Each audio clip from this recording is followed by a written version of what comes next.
Lord, thank you. I am grateful that you have given me this precious day once again and allowed me to pray. Lord, please touch us and heal us. There are people who are sick, weary, and facing financial hardships. Lord, grant them the blessing of restoration. Lord, I believe, even if the sea before me does not part, I believe you will make me walk upon it. Let me go forward with this faith before you.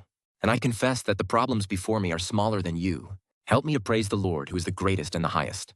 The world often speaks of personal connections, family ties, and social backgrounds. Even when I deny it, such things influence us in ways we cannot see.